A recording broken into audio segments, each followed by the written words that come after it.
Hello, and welcome to the Project's Relax Talk. I am your host, Smokey, and joining with me, as always, is my co host, Spooge. Hello. Alright, this is a start of a bit of a series on the Relax Talk. Mm-hmm. Um, for a little context, me and you are massive fans of Always Sunny. Yes. And if you didn't know, if I continued my school career, my major would have been psychology. I was very interested in the human brain and the human mind, and to the point where I even took psychology classes in high school. Ooh. And I'm very interested in the psychological evaluation of people. And I I feel feel, like a lot of people are in their own way. yeah, and I feel the gang of Always Sunny in Philadelphia would be like a perfect like test run to see how my knowledge has held up over the years. Mm-hmm. That's really why I wanted to do this. I wanted to see if I was okay, and you helped me, of course. You because when it comes to analyzing a person's mental disorder, you need as much information as possible because the more information you have about that person, the better it will be to actually formulate a concrete analysis of them instead of just going on half-ass information. Mm-hmm. And so Yes. you're greatly able to help me on this. Uh, and yeah, today we are gonna start with the the leader, and he's not really the leader by choice. He kind of forced himself into that role. Mm-hmm. We are gonna go over Dennis. Definitely the dominant character. Yes, the most dominant character of the group, and that's solely because Frank just doesn't care. If Frank cared, he would be the dominant character because he's the most psychologically sound. Yes. And the most, I mean, he has the experience. Yeah, for sure. Now, when it comes to Dennis Reynolds, my theory is that he is a narcissistic sociopath. I would definitely agree. All right, and for to help you out, to help the listeners out, narcissistic sociopath describes a dangerous person who demonstrates traits and symptoms of both narcissistic personality disorder and antisocial personality disorder. They derive satisfaction from manipulating, deceiving, using, and abusing others in order to get what they want. They may use charm, charisma, humor, or other diagnoses to help people to like and trust them. Make to get Making Already to get something that Dennis brags about. yes, uh, making it harder to detect their narcissistic and sociopathic traits. Mm-hmm. So, and we are going to get into 10 signs of a narcissistic sociopath. Go through 'em. All right, and I'm going to Should I give interject? Should we interject as we go each one yeah, of we'll intro an example? yes, yes, and mostly that's what you're here for. Yes. Okay. Because like I said before we started recording, and I might have said this already on recording. Your memory when it comes to TV shows and stuff is a lot better than mine. Okay, yeah. I'm a little bit rusty because it's been a while since I've like done a full watch of the full series. But yeah, I definitely can help to of what I remember. All right, so and and there's gonna be a format to it. I'm gonna give like a brief. They have a brief thing and then they have a description. So I'm gonna do that and then we'll give the examples. Okay. All right, so number one, they live in a diluted reality. Narcissistic sociopaths don't see the world in the same way other people do. In their distorted version of reality, they are entitled to whatever they want, regardless of what it takes to get it or who is hurt in the process. They will justify their actions, even ones that are inexcusable, and show no remorse. Their I mean, they narcissism, are God per se. yes, they might think they are a golden god. Their narcissism may also lead to them to develop delusions of grandeur about being important, special, or exceptional to some way, or That paranoid there's the golden delusions, God. that others are out to get them.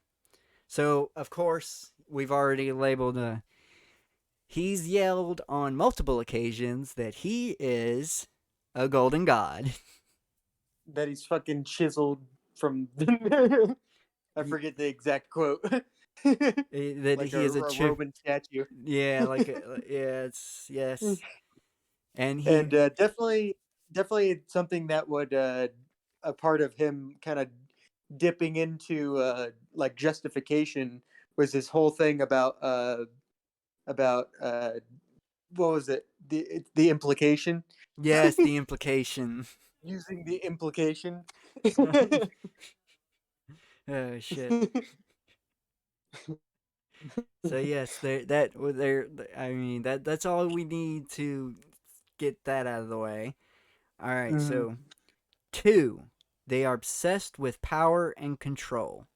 People with NPD and APD are often power hungry and put a lot of time and effort into acquiring positions that give them power or control over other people. Bowling over anyone who gets in their way. Once they obtain power, they may demand to be addressed in a certain way or make others follow rules that don't make sense. Their obsession with power and control also tends to show up as a refusal to acknowledge any other authority, including rules, laws, policies, or requests made of them by others. Mhm. All right, so can you remember any examples? Because I can remember Uh, two. yeah. Specifically, one of the whole dispute of him trying to take the whole, like all the stocks of the bar, Yep. um, and all his schemes for that, and honestly, the laser tag episode too, Yes. about maintaining control of them, about like just keeping the win and keeping it like all the rules that they have to follow to win. Another example would be the prom night. He wanted to be known as the head honcho of everything, and when everybody didn't, Mhm. he flared out. Yeah. He grabbed his tools. It's he tools. he was going to he was going to reestablish his dominance in any way possible. Yeah. But definitely, And I definitely him always, also always trying to being the planner of all the plans too. yes. And And anytime any of the other members of the gang start a scheme, he usually get involved in that scheme and then divert it into his own scheme anyway, and take complete control into something that helps him. yeah, and another good example when he started his cult. Oh, Yeah, remember he started that cult. What was it? Ass kickers. I I don't remember that actually. Yeah, he starts a cult, and Mac, Charlie, and two construction workers get involved, and one of the construction workers ends up setting himself on fire because Dennis convinces him to. So yeah, Yeah, I don't remember that one at all. Which season is that? it's got to be a recent one. I know the cult is the name of the title. Mm-hmm. I remember Cricket being getting burned Yeah, that happens at the on Thanksgiving. Thanksgiving. This is a complete. This is when they This is how they kind of. This is their way of going about getting their apartment reconstructed, but it ends up backfiring because fucking Dennis had to be in control, had to have the most control and power over the cult, so he had to convince the dude to set himself on fire. Like that was his whole goal at the end of it. Because if I'm D, because he didn't want D is the one that got the cult to remodel the that was her plan was because they were living at D's house, D's apartment, Hmm. and she Oh wanted to yeah, get them out. So that was that had to be like season 12 or like season 11. Then I try to remember at the time when they were living at Dee's place. yeah. So, but yeah, that's another example for when he's obsessed with power. Yeah. All right, moving on to number 3. They take advantage of and use other people. Narcissistic sociopaths have a habit of using, exploiting, and taking advantage of others. This tendency shows up in all of their relationships, including romantic relationships and any friendships or family relationships they've been able to maintain. They seek out codependent, nurturing types who are more easily manipulated and controlled through guilt, shame, or fear, and will hold onto these relationships only as long as that the person is useful. Mac.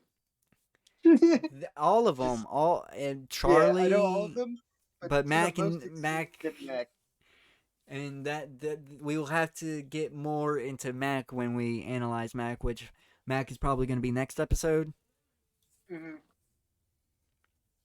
Definitely for more of the emotional manipulation, because I feel like with Charlie, it's different. Yeah, I'm going to assume the only reason why he keeps Charlie is because Charlie does Charlie work, and that deems him useful. Yeah, and if you just try to break down his weird logic, you could convince him to do things Yeah. less on an emotional extent, because Dennis is a bastard man. Yes. Yes. Like, oh, I love that scene so much. Dennis can't contain himself because he knows the answer. Oh shit. Okay. Uh, so moving on to number 4. They have no moral boundaries. There are no lines a narcissistic sociopath won't cross to get what they want.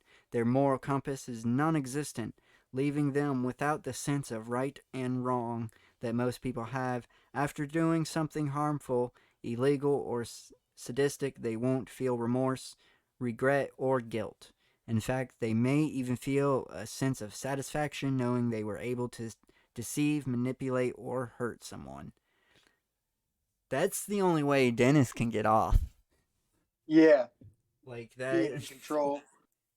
Like I that. mean, That. like his own psychoanalysis of them too, like him, Yeah. is all on the ways that he can manipulate them, and he definitely brags about it. Oh, he brags about it a lot. Mm-hmm. Trying to think of specific situations. I know with like controlling them with the candy too. Yes. Uh, the fact how he approaches the any example of when he's going for a sexual conquest. It's Yeah, like dinner system. yeah, the Danish system. That's the perfect. Like it's just I'm trying to think of it and I can't. Going back to the implication too, just him like saying like of how he was like, the implication. Yes, and and then any was and then kind of diverged to like was taken aback that Mac was scared about it. I just now remembered he has to carry an onion around to so when he believes that it's sociably acceptable to cry, he can cry. Yeah. Like so he literally has no he can't cry even on cue. He can't even demand himself to cry. He's too full of himself. All right, going on to number 5. And this goes into the onion thing again. They have a limited range of emotions. Malignant narcissists don't experience feelings of love and affection or more valuable emotions like guilt, shame, or sadness. The only strong emotion they seem to be able to access is anger, which will show up as outrage when they're slighted, offended, or not granted something they feel they deserve. Their stunted Hmm. emotional range also keeps them from being able to have empathy for other people and may also lead them to discover behaviors that allow them to feel something. Prime example of when he was trying to sell his waterlogged Range Rover. Yes. Yeah, He he almost sold it too, and it was just the fact that the dude said it was a starter car. not yeah. The dude said it was a starter car, and that was just way too much. That sent him. He was He was offended. Yeah, he was offended. And so he went on. He literally said it. My rage can be contained no longer.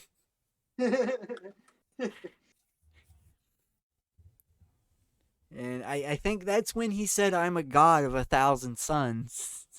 Hmm.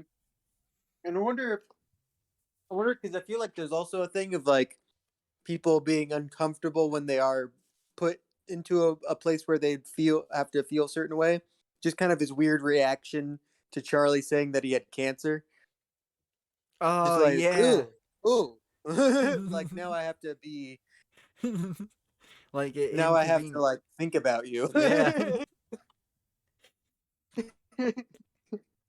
Dang it. Oh shit. All right. Moving on to number 6.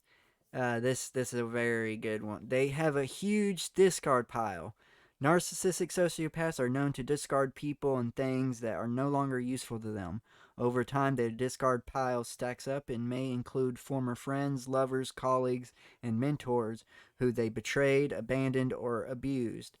Their discard pile may also include expensive material things they got bored or tired of, as well as roles or activities that served as a purpose at one time but are no longer useful to them. Anytime, a good example of that is anytime there's a scheme and he gets bored, he literally just drops everything and ends out of the scheme. A good Yeah. example of when he's running for a campaign, when Charlie finally gets the clipboard, he no longer wants to do it. Yeah.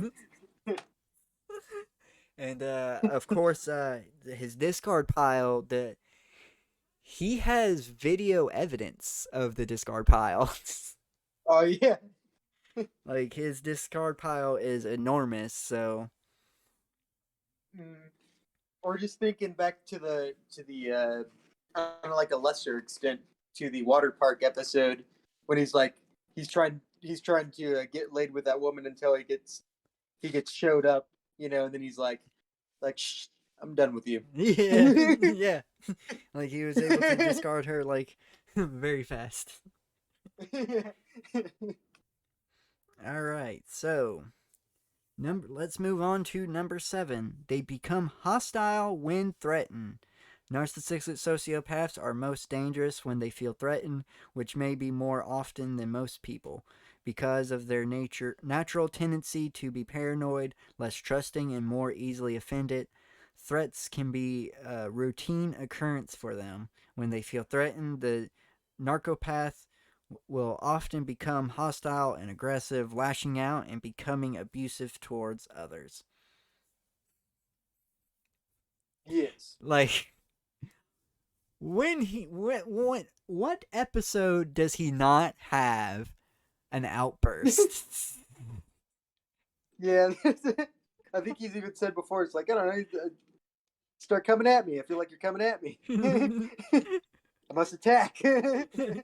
Like he's got that weird neck twitch about him when he feels threatened. Hmm. Like And I mean, I don't know if it was an exact example of him getting threatened, but I could just think of definitely the threats of like him saying of him telling Dee that he was going to chop her up into little pieces, and put her in a box. shit, yeah. The damn it. Mm-hmm. But yeah, there's so many examples to that I just can't name them. Like Yeah. you're if you can't think of examples to that one, you have not watched the show. Yeah, no. It's pretty much any time. It's a daily occurrence for him. Hmm. All right, so moving on to number 8. They feed off negative energy. The narcissistic sociopath is a person who feeds off negative emotions and energy. There is something about drama others fear or pain or the chaos of disaster that seems to excite them or give them energy. This kind of parasitic attraction to negativity is a tall tale sign of a sick person, including a person who may have traits of NPD and APD. This behavior is also what makes a sociopathic narcissist sadistic and dangerous, causing them to enjoy the pain and suffering of others. Hmm. I'm gonna. It's hard for me to list any examples for that one, to be honest. Um, get, uh, oh, the excitement type of thing. When he's yeah, how is he fed off negative energy? What's a good example of him feeding off negative energy? I feel like there is. Uh, I mean, maybe just in the abuse of D. The Maybe fact that I mean, he and Mac the gang is a lot nicer to D when he's not around, and usually he's the one that's they all kind yeah of do the bird thing to impress him too. So yeah you could say definitely that. he's feeding off of that negativity. Yeah, that's a good example. Hmm. But yeah, that one stumped me. I'm not gonna lie. That's pretty much the only example. He likes keeping Cricket around for some reason, and Yeah, Cricket's like the epitome of I negative feel like energy. cricket's more of a tool though. Yeah, but that's it. That he wouldn't keep Kickert around if he wasn't useful, and the way he's Yeah, useful yeah. is he feeds off that negative energy. Hmm. And we'll be able to get into another thing after we're done with this that I just Okay. thought about that's related to Dennis. But before we do, let's Hmm. move on to number 9, and this is very easy. They get bored easily. A narcissistic sociopath is constantly seeking sensations and cheap thrills because nothing can hold their interest and attention for long. They become easily bored with Hmm. people, things, and activity and will abandon them once they are no longer entertained. Their boredom can also turn into restlessness that causes them to find destructive outlets, which is why people with these traits to be impulsive, aggressive, engaged in crime, violence, or drug use. Like, there's so many examples for that one. I mean the Patty's wagon. I mean any of their schemes that really dip into illegal territory. it, Um, it's always and for the Dennis drug use, I centric. mean crack. Yeah. Hmm. Not Oh, only just the fact he will literally start a song with Charlie, and then they won't like finish it, and they'll start performing it, and he'll drop off of it as soon as the he sees that it's not he's not getting any gratification from the performance. hmm, yeah. And of course, going back to the running for election thing, the second he got bored with it, he stopped. Hmm. It's another good example. And number 10, this will be the last thing. And of course, this is Dennis. They are empty inside. A narcissistic sociopath may have worked hard to craft a powerful, important looking exterior, but this is a front. Lacking the ability to feel a full range of emotion makes them hollow and empty on the inside, keeping them from really experiencing things, expressing themselves, and connecting and relating with others. This internal emptiness is what they're trying to hide from others with narcissism, and also what they're trying to escape within themselves by using drugs or maintaining a level of entertainment, power, or destruction.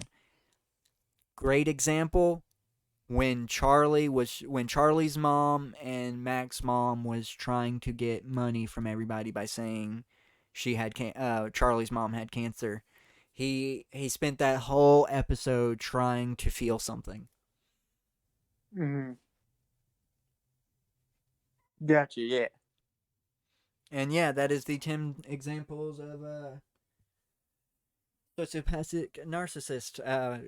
From our findings, would you say that he is a sociopathic narcissist?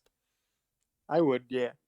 I definitely would too. The link is in description, and before we sign off, this is going to be a these since this is a bit of a special kind of series. These episodes might be a little short, Mm-hmm. but before we sign off, the thing that I thought of is Dennis a psychic vampire? Huh. That's a Yeah. good. I mean, yeah, he definitely could be. But you gotta say more than that. Uh, uh, sorry, there's a lot of things happening. They're moving a couch.